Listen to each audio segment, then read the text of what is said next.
The execution chamber is always cold, not because of the air conditioning, but because whatever faith people once had, it died in that room a long time ago. Len doesn't remember what freedom smells like anymore. He doesn't dream much either, except for one thing. One night, in a dream, the cell door creaked open, and a dog walked in. It didn't bark, didn't growl, just stood there in silence, looking at him with eyes that seemed to ask, "Do you still want to live?"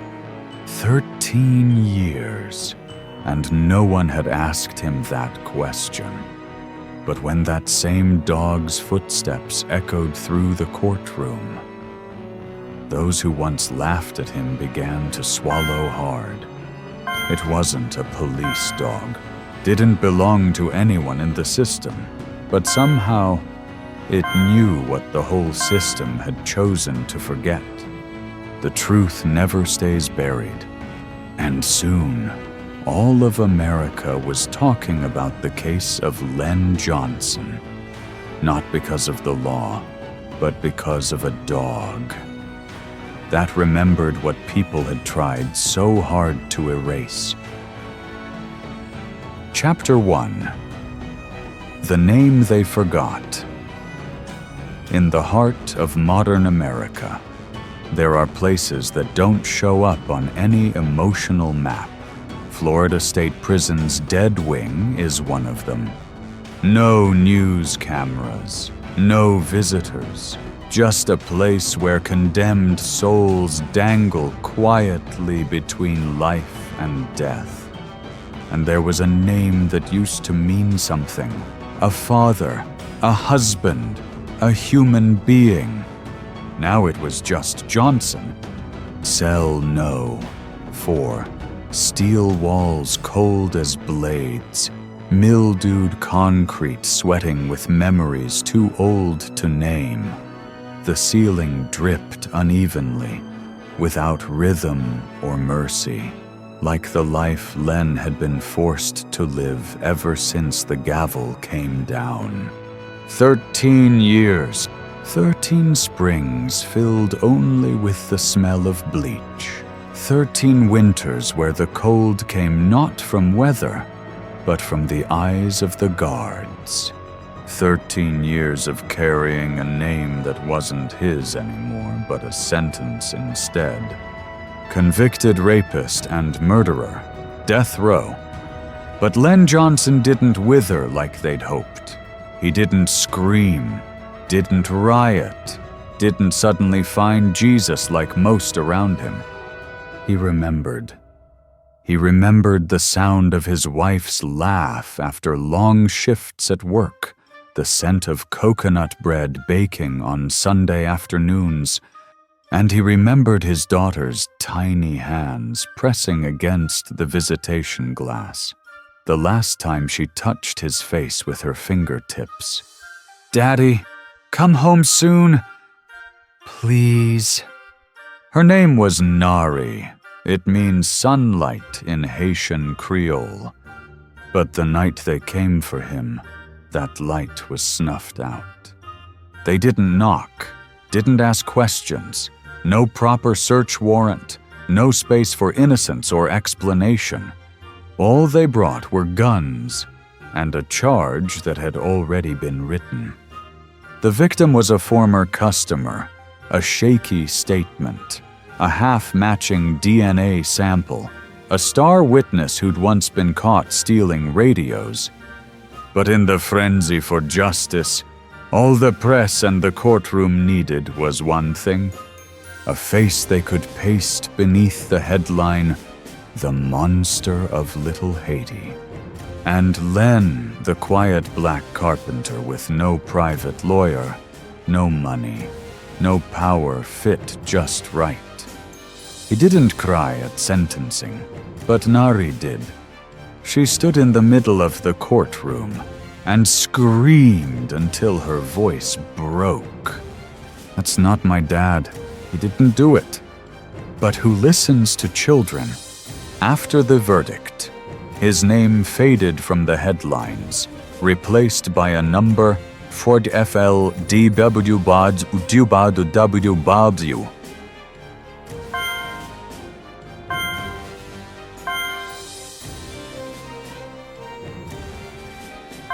Forn. And so 13 years passed, like roots wrapping themselves around the neck of a man waiting for fate to bloom. Until one day a guard knocked on the steel door and said in the flat voice of routine, "You got a visitor." Len looked up, not trusting his own ears. 13 years, no one, not once. He stood, legs trembling like someone learning to walk again.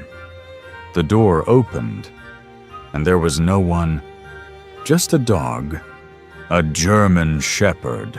A long scar ran from shoulder to flank, one eye clouded, like it had seen something it wasn't supposed to.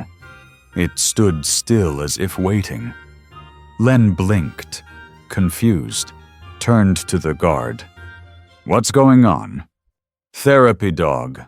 The guard shrugged. "Name's Eclipse, part of some special program." And then he left, leaving behind 2 souls the world had thrown away. Eclipse stepped forward, slowly, no bark, no growl, just the gentle press of a nose against Len's trembling hand. And then a soft whimper, so tender it almost broke the air. Len cried, not from loneliness, not from pain, but because after 13 years of living like a ghost for the first time, something touched him without being afraid of getting dirty. And in that moment, he knew maybe the world didn't believe him, maybe no one ever would. But this creature looked at him with something no human had offered in over a decade. Instinct. Chapter 2. Helen and the Race in the Dark. Not everyone knows this, but some trials don't happen in a courtroom. They happen on the highway. On the night before Len Johnson's scheduled execution, Florida skies cracked with thunder. Not a regular storm, but the kind of unrest that makes the air feel like it knows a truth hasn't been told yet. Helen Marrow was driving. The dashboard clock blinked 11:32 p.m. She stopped looking at it hours ago, because what mattered now wasn't time. It was every heartbeat she could feel tightening behind the wheel. In the back seat, Eclipse lay still. No barking, no sleeping, just watching the road ahead like he understood this was no ordinary night. This was a race between death and the chance to undo it. Helen used to be a child psychologist, had a hopeful little practice, believed kindness could still save lives. That was before she met Maya. Maya was 6, traumatized, didn't speak, didn't smile, just clutched a torn, stuffed animal and stared into the dark like it stared back. No one could reach her, until Eclipse walked in. He wasn't a therapy show dog, wasn't trained for comfort. He had been military, had fought, had lost brothers, survived friendly fire, and been abandoned by the same system he once served. Eclipse didn't need commands. He followed instinct. And he chose Maya, just like later he would choose Len. The first time Helen saw Maya whisper to Eclipse, say actual words for the first time, she knew. Some wounded souls can only find each other through shared pain. Months later, Helen stumbled on Len Johnson's case file, She read, and then sat for hours, just staring into his prison photo. No anger, no violence in those eyes, just something the courts had ignored. A broken father. Helen submitted a request to take Eclipse into Deadwing under a special program. No one expected it to be approved, but somehow it was. And now, here she was barreling down US Route 27, pushing past the speed limit, one hand gripping the wheel, the other clutching the reinvestigation file. Inside it, a recording no one else had ever heard. Maya's voice. I know that feeling. The feeling of being trapped. And when I looked in his eyes, I didn't see a monster. I saw my dad. A 6-year-old said what grown adults refused to see. The headlights cut through the rain. Helen blinked back, tears. This wasn't the time to fall apart. If she didn't make it in time, Len Johnson would die at 6:00 a.m., and the truth would go with him. Eclipse whimpered softly, not from fear but because he knew. Len was waiting, not knowing what was coming. But still, he waited. And Helen, she wasn't bringing blind hope. She was bringing a voice, a look, a soul that had once spoken truth through the eyes of a dog. Her car sliced through the storm, through red lights, through doubt, through a system that had already made up its mind. Because sometimes, justice doesn't come from a courtroom. Sometimes it comes from a tired woman and a dog whose bark once awakened the heart of a child. Chapter 3. The Detective's Guilt. He used to think time could wash everything away, but not all blood can be scrubbed clean with a closed case file, especially not the kind that doesn't spill from a wound, but from a conscience. His name was Delocqua, former homicide detective. Miami PD, now retired, keeps birds, reads the paper, and every night drinks a glass of whiskey neat. Not to relax, but to sleep, even just a few hours before the faces come back in his dreams. Len Johnson was one of them. That case was once a shining trophy in Delocqua's career. A young black man arrested in a poor neighborhood, accused of raping and killing a white woman. Everything was perfect for conviction. Fingerprints, witnesses, media pressure, and one ambitious officer gunning for a promotion himself. But it all came together a little too easily. The victim's name was Lindsay Blake. Her wealthy boyfriend, Walton Green, vanished after a vague statement and a generous donation to the sheriff's re-election campaign. Delocqua had seen the original autopsy report. Details didn't line up. The angle of the wound, the time of death didn't match Len's arrest window. But he turned away, ignored it, signed off, and sent an innocent man to Deadwing. His career soared. He got the house, the medals, the news clippings. But one thing, he never got a full night's sleep. He'd seen the photo of Len's daughter, Nari, in the case file. A child with the same eyes as her father in that courtroom photo. Not angry, just left behind. Tonight, Delocqua got a call. Unknown number. A woman's voice, shaky, but resolute. This is Helen Merrow. I'm en route to the state prison. I have new evidence in the Len Johnson case. I need you. Silence. Helen, How did you get this number? From someone who once called you teacher. Her name is Maya, and Eclipse. That name, the dog, the therapy program.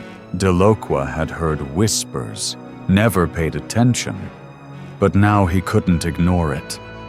You know you were wrong, and if there's any part of you that isn't completely rotted out, you know what you have to do. She hung up before he could say a word. Delocqua sat in his worn-out kitchen, the flickering bulb above him beating like a dying pulse. He opened a drawer, pulled out the old file, the Len Johnson case, and for the first time in 13 years, he read it not with the eyes of a cop, but the heart of a father. The last page held a crude sketch of the crime scene, one he'd once rushed to sign off. He remembered now the young forensic examiner had hesitated. "Sir, I'm not totally sure. This stab angle, it looks left-handed." Len was right-handed. Walton Green left-handed. Delocqua didn't need more proof. He had known for a long, long time. The question now wasn't about evidence. It was about courage.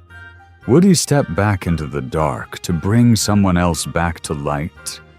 He stood, grabbed his coat, and for the first time since retirement, he walked back into a police station, because some debts can't be paid with money, only with the truth. Chapter 4. The stay at 11:42 p.m. Inside the dead wing, all sound disappeared. No more dripping water, no more guard footsteps, only the heartbeat so loud it seemed to echo through the walls themselves. Len Johnson sat upright. The white uniform of the condemned had arrived earlier that morning. His wrists were shackled, but in his eyes there was no fear. He hadn't slept in 48 hours, not from panic, but because he didn't want to die inside a dream. If he had to go, he wanted to meet death head-on. No flinching, no running. Just like he had lived quietly, but with unwavering resolve. Outside, the Florida rain fell steadily, each raindrop tapping against the world like a countdown only he could hear. In the waiting room, Helen was shouting into the phone, Eclipse, and Maya had arrived 2 hours earlier, carrying a USB drive filled with everything that mattered. An audio confession from the false witness, a video hidden for 13 years, showing Len's actual location the night of the murder, and most damning of all, a fingernail fragment from the crime scene, with DNA that didn't belong to Len. Everything had been submitted, everything marked as urgent review. But the problem was, the system doesn't care about urgency. It only cares about procedure. Helen looked at the clock. 11:54 p.m.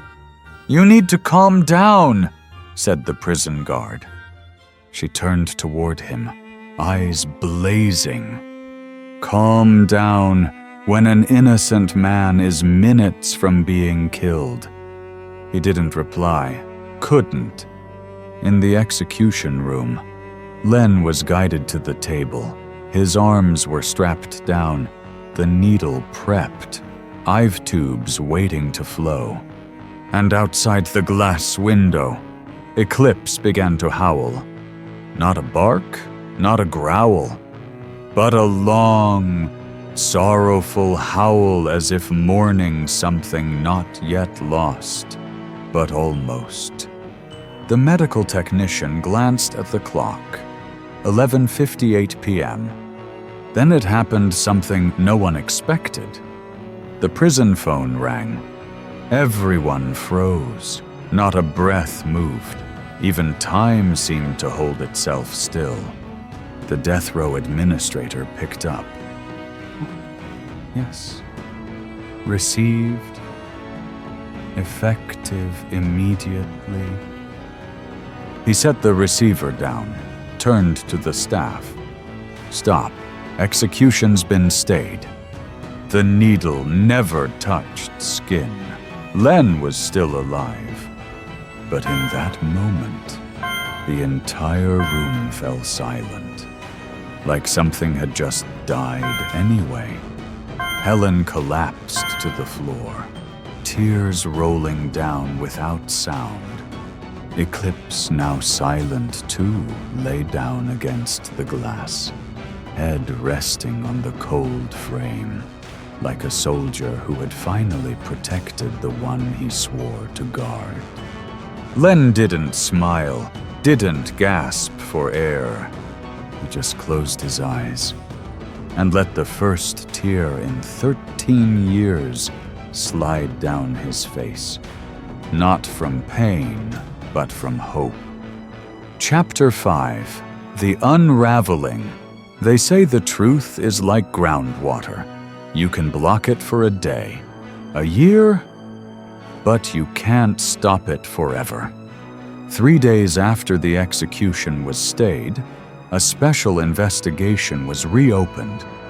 But this time, no one inside the system was allowed to investigate the system itself.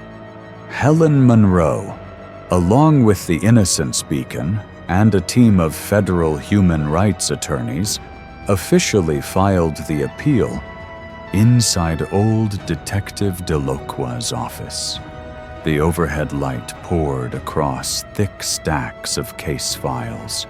On his desk, crime scene photos from 2012 laid out like corpses, stripped bare once again.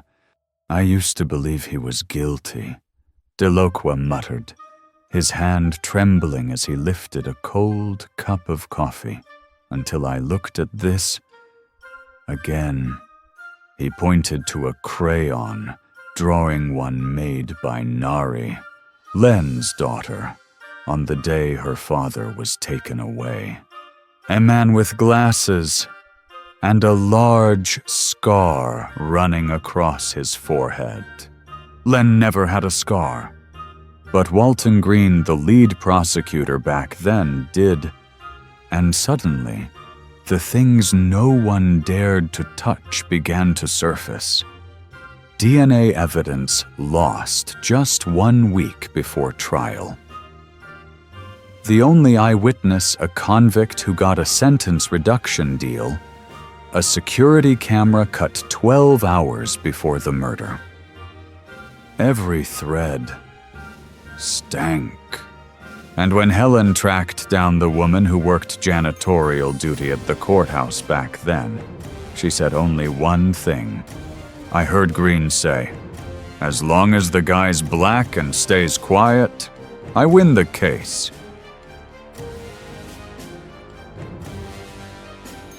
It was like dominoes collapsing.